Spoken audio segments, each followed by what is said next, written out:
ndagushimira wowe wahisemo gukurikira Alphonse Sport TV, ni channel y'imikino. Nimba ari ubwa mbere udukurikiye ugeze ku gicano, ndagusaba gukanda subscribe kugira ngo amakuru ajya kugeraho, kandi ibitekerezo byanyu birakenewe, ni ingenzi. Reka dutangire mu gihugu cyacu. Sekafa Kagame Cup iraza gukomeza kuri wa gatatu.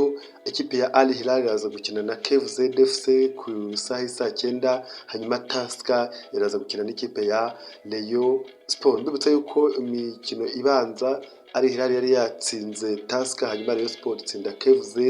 Ubwo rero Rayon Sport nta kosa igomba gukora. Muri Afurika nta kindi, ni ikipe ni igikombe cya Afurika, aho cyakomezaga igikombe cya Afurika cy'abari n'abategarugori kiri kubera muri Maroc, aho ikipe ya Zambia yihanangirije ikipe ya Djibouti itsinda ibitego 6-1, hanyuma Malawi itsinda Nigeria ibitego 3-2.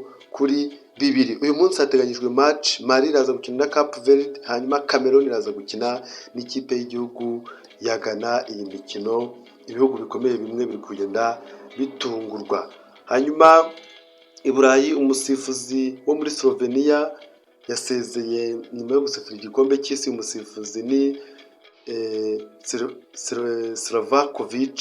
Yasezeye rero nyuma yo gusifura igikombe cy'isi, yavuze ko asezeye nk'uwabigize umwuga.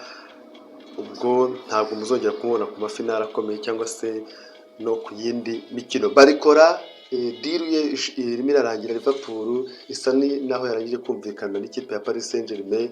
Uyu mukinnyi rero umwanya wari wose yasinyira ikipe ya Liverpool. Yan Diomande nawe biri kurangira, ikipe ya Real Madrid nayo isa naho yamubonye. Ndabashimira gukurikira Alphonse Sport TV, mwakoze cyane.